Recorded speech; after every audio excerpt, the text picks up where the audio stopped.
तो पहला सवाल, रघुराज सिंह जी, संवैधानिक पद पर बैठे हैं आप और आपने इस तरह का यह बयान दिया, क्या यह ठीक लगता है आपको? मेरे बयान को आपने तरीके से नहीं देखा, मैंने सुझाव दिया है। देखिए 4200 साल पहले यहूदी पंथ बना, पूरा सुनना पड़ेगा तब जाके समझ में आएगा आपके जी। 3200 साल पहले जैन पंथ बना, 2800 साल पहले बुद्धिस्ट पंथ बना, 2200 साल पहले क्रिश्चियन पंथ बना, 1450 साल पहले इस्लाम की स्थापना हुई, 353 साल पहले खालसा पंथ की स्थापना हुई। ये सारे पंथ हैं, सारे के सारे पंथ हैं, इसलिए पहले ये समझना पड़ेगा हमको जी। धर्म केवल विश्व में एक है, सनातन धर्म। एक धर्म केवल एक ही है, सनातन धर्म। सनातन धर्म से ही सारे माइग्रेट हुए हैं। सतयुग 17,28,000 वर्ष का था जी। ऐसे ही त्रेता, ऐसे ही द्वापर, ऐसे ही एक कलयुग चल रहा है। कलयुग जो है 4,42,000 वर्ष का है कुल टोटल। 32,000, 4,32,000। मेरा आपके माध्यम से कहना यह है, हम में से ही सब माइग्रेट हुए हैं, हम किसी में से माइग्रेट नहीं हुए। ठीक है। इसलिए सनातन धर्म का मान, सम्मान, स्वाभिमान सबको बना के रखना चाहिए। और ये मुस्लिम पक्ष भी कोई विदेशी नहीं है जी। ये सारे 99% हिंदुस्तानी कन्वर्टेड, कोई ठाकुरों में से, कोई ब्राह्मणों में से है, कोई वैश्य में से है, मतलब भिन्न भिन्न जातियों में से कन्वर्टेड हैं। जब मुगल आए सन ईस्वी 610 से पहले, आप मुगल को जानते नहीं थे, एक मुसलमान जानते नहीं थे। 610 से पहले हिंदुस्तान में कोई मुगल नहीं था जी। तो हमारे जो मुसलमान हैं वो औरंगजेब की औलाद नहीं है, वो हमारे ही भाई हैं। हमारे जैसे, मैं उनका नाम लूंगा, जम्मू कश्मीर के गुलाम आजाद साहब जो चीफ मिनिस्टर थे, उन्होंने तारांकित प्रश्न राज्यसभा में उन्होंने कहा था कि 700 साल पहले हम भी ब्राह्मण थे। उन्होंने कहा है, आप उसे आप गूगल में करेंगे सर्च तो मिल जाएगा आपको, कि 700 साल पहले हम भी ब्राह्मण थे, परंतु मजबूरी बस। लेकिन अगर भाई थे, हाँ, अगर भाई थे तो गले मिलने के लिए बाहें फैलाकर स्वागत करेंगे या फिर जो है उन पे आप तंज कसेंगे? मैं उसी पे आ रहा हूं, क्योंकि जब तक कहानी नहीं सुनेंगे फिर आपकी समझ, जज साहब की भी समझ में नहीं आएगा। जज साहब को भी तो मुझे समझाना, अपना केस का मुझे देना पड़ेगा ना जी।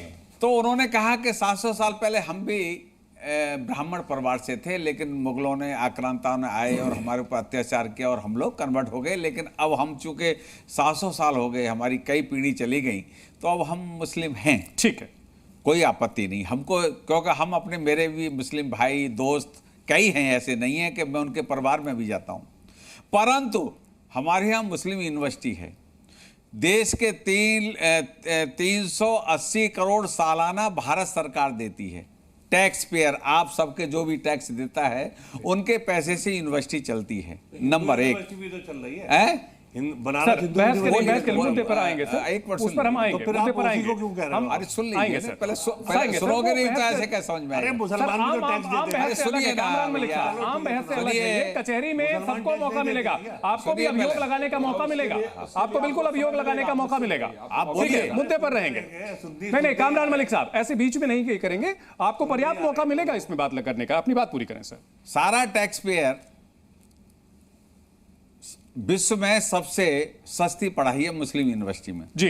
राजा महेंद्र प्रताप जो जाट बिरादरी के थे, मुरसान के राजा थे, अलीगढ़ का ही पार्ट है मुरसान जी, जिन्होंने 1857 में देश को आजाद अफगानिस्तान में जाके कर दिया। बड़ा बृहद मुद्दा हो जाएगा सर, समझाना पड़ेगा साहब।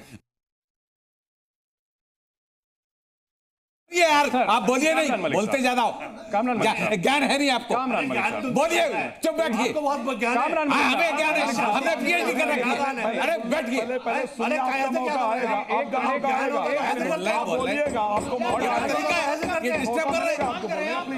ज्ञान होगा तो ऐसे रखेंगे।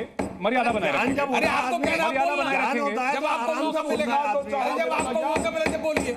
ज्ञान होता है तो आप जैसे लोगों ने सत्यानाश किया इस देश आप का। जैसे लोगों ने सत्यानाश किया। हमने किया है। चुप हो जाओ, बैठे रहें, कृपया बैठे रहें, पूरी बात करें उसके बाद जवाब दीजिएगा। आप लोगों ने आग लगाई है हिंदुस्तान के अंदर। ऑर्डर बनाए रखेंगे। 2200 एकड़ जमीन राजा महेंद्र प्रताप जी जो जाट बरादरी से थे, उन्होंने फ्री ऑफ कॉस्ट दान दी कि शिक्षा के लिए, शिक्षा के लिए जी, ठीक है, शिक्षा के लिए दान दी। लेकिन वहां 50% मुसलमानों के लिए रिजर्वेशन, 25% इंटरनल मुसलमानों के लिए रिजर्वेशन, 75% हो गया, 15% आउट ऑफ कंट्री वाले मुसलमान 90% हो गया। अब सर, 10% में सारे हिंदुस्तान के ईसाई, सिख, हिंदू। सर, एक मिनट कामरान मलिक जी, एक रुक जाइए भाई साहब, रुक जाइए भाई साहब। नहीं मंदिर नहीं, एक मिनट रुक जाइए, आप उसको काउंटर कीजिएगा अपने फैक्ट्स के साथ, पूरी बात सुनकर सुनते हैं। 45,000 स्टूडेंट है, जिसमें से 4,000 स्टूडेंट केवल हिंदू हैं जी, 4,000। और हमारे लोकल मुसलमान वहां नहीं पढ़ता, उनको उसका होली से क्या लेना देना है मंत्री जी? अभी एक मिनट, ये उसी पे आ रहा हूं साहब जी। वहां पर आते हैं आसाम के, उड़ीसा के, मद्रास के, केरला के हार्डकोर के मुसलमान। जहां तक मेरी जानकारी है कि उसके लिए एग्जाम्स होते हैं और एग्जाम्स को पास करके मेधावी छात्र आते हैं। सुन तो लीजिए साहब, आप मैं सहमत, मैं बस उसमें जोड़ रहा हूं। हमारा बीसी पहली बार बने, जो हमारे, जल्दी से हम होली वाले मुद्दे पर आ जाते हैं। उसी पर तभी आऊंगा जी। वहां से आग चलाते हैं कि साहब यहां पर होली नहीं मनाने देंगे। भैया ये जिन्ना की भूमि है, नहीं होली मनाने दोगे? क्यों नहीं मनाने दोगे? ये हिंदुस्तान है। नहीं, उस पर तो यूनिवर्सिटी प्रशासन की ओर से इजाजत दे दी गई, 2 दिन पहले दी है। गया। ये 15 दिन से इजाजत मांग रहे थे।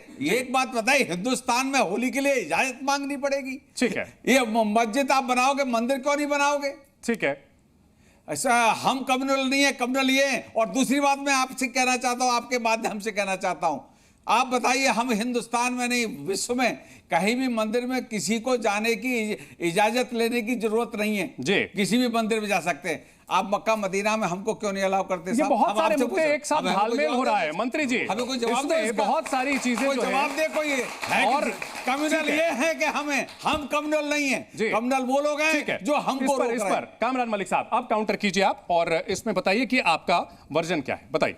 देखिए, सबसे पहली बात तो ये मैं कह दूं कि मैं जामिया मिल्लिया इस्लामिया से पढ़ा हुआ हूं। 91 से लेके 2003 तक जो है मैंने शिक्षा हासिल की जामिया मिल्लिया इस्लामिया के अंदर।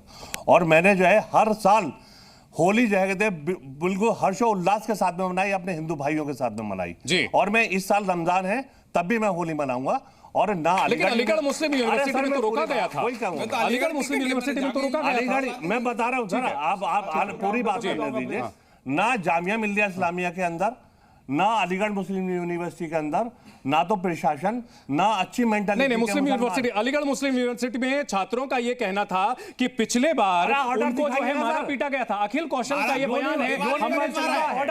नहीं, उन्होंने ये कहा कि वहां पर नहीं था। नहीं, अलीगढ़ मुस्लिम यूनिवर्सिटी के मामले में हमारी बहस हुई है प्रॉपर। देखिए नहीं सर, देखिए ऐसा है, हमारी छात्रों से बात हुई, हमारे साथ लोग जो है, नहीं जो छात्र हमारे साथ जुड़े थे, मैं नाम कोट करके बता रहा हूं। ठीक है, देखिए चलिए, नहीं इसमें आप जो कोट कर रहे हैं, छात्रों का ये कहना था, ठीक है, इन सब के बीच सर मैं आपकी बात के बजाय अलीगढ़ मुस्लिम यूनिवर्सिटी के जो छात्र थे हमारे साथ जुड़े थे, मैं उनका नाम कोट कर रहा हूं। उन्होंने कहा कि पिछली बार बिना परमिशन के होली मनाई थी, उनको पीटा गया था। इस बार परमिशन मांगी गई, जो कि लटकाई गई थी। हमने उस पर डिबेट की थी और उसके बाद जाकर के यूनिवर्सिटी प्रशासन की ओर से बयान आया था। तो आपका यह बयान तथ्यात्मक रूप से गलत हो रहा है, माफी चाहूंगा, लेकिन यह सच यही है। और इन सब के बीच मुसलमान और हिंदू छात्र हैं, मैंने फैक्ट्स रखे, एडमिनिस्ट्रेशन ऑफ मैंने एमयू यूनिवर्सिटी की ओर से जी, एमयू से हॉल 13 और 14 तारीख के लिए सर, फैक्चुअली आप गलत है सर, फैक्चुअली आप गलत है सर। इन सब के बीच चलिए कचहरी की प्रक्रिया को आगे बढ़ाते हैं। नहीं कामरान मलिक साहब, फैक्चुअली आप गलत है सर। होली पर दरभंगा की मेयर ने मांग की है कि नमाज के लिए होली को रोका जाए। 1.5 घंटे तक होली को रोकने की मांग की गई है। होली वाले दिन दोपहर 12:30 बजे से 2 बजे तक रंग रोकने की अपील उन्होंने की है और नमाज वाली जगह से होली खेलने वाले लोग जो हैं वो दूर रहें, ये भी उन्होंने कहा है। वो भी सुनाते हैं हमारे दर्शकों को। आपकी बात किया है प्रशासन क्या? से हम लोगों ने तरकीब निकाला है कि 12:30 से 2 बजे के बीच में थोड़ा होली को रोका जाए, मतलब बीच में 2 घंटा का ब्रेक होना चाहिए। सभी लोग से आग्रह यही रहेगा कि 12:30 से 2 बजे के बीच थोड़ा सा होली का कार्यक्रम जो है मस्जिद और जहाँ पे नमाज पढ़ने जाते हैं लोग उससे थोड़ा दूरी बना के अपना